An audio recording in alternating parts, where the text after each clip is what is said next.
Alright guys, this is a quick video on formal charge. You need to know the formula.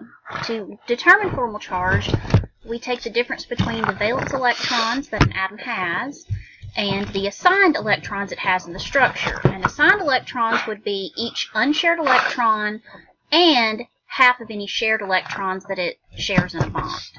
So for an example, we're going to do the sulfate ion, so that you can see where formal charge comes in. So since this is an ion, we're going to put it in brackets. Well, that bracket didn't look too good because my dog bumped me. So normally when you draw this structure, you would make it look like this.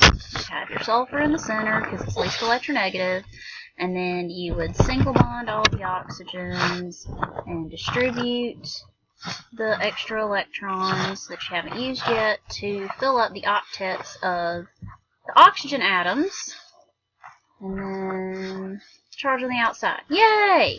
Okay, so that's what you predict this structure to be.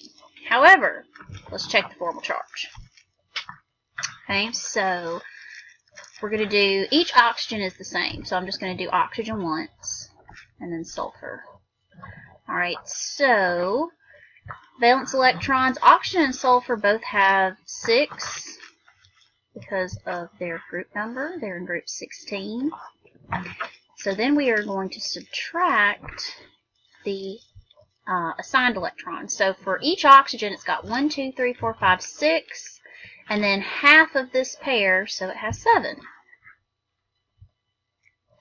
Sulfur gets half of those 8 bonded electrons, so it gets 4. So that gives us a -1 and a +2. Key thing with formal charge is that you would like for the formal charge on as many atoms as possible to be 0. If it's a neutral atom, you want the sum of the formal charges to be 0. If it's a polyatomic ion, you want the sum of the formal charges to equal the charge of the polyatomic ion. So this is not good. So how can we fix this? Well, the actual structure for sulfate is this.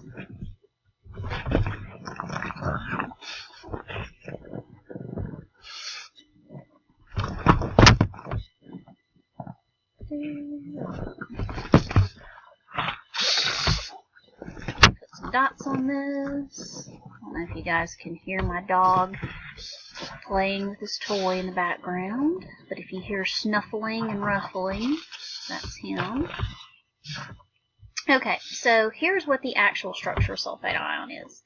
So let's do formal charge for each of these.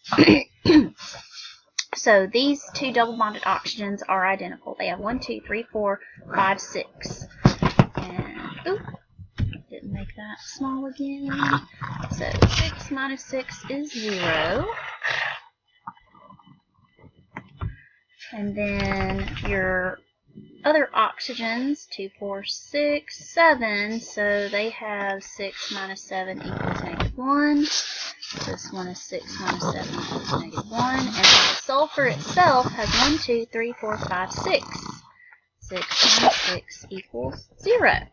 So, although we do not have zeros on every atom, we do have the negative charges on the most electronegative atoms. And when you add those two together, you get -2, which is the overall charge of the polyatomic ion. And that is why this is the most likely structure.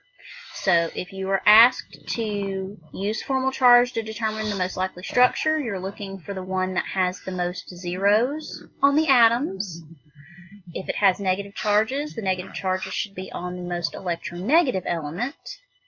And then for a neutral atom, the sum of them should be 0. For a polyatomic ion, the sum of those formal charges should be equal to the charge.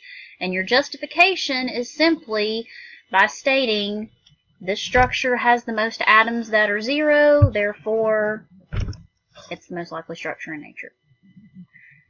Hope that helps. Thank you and good night.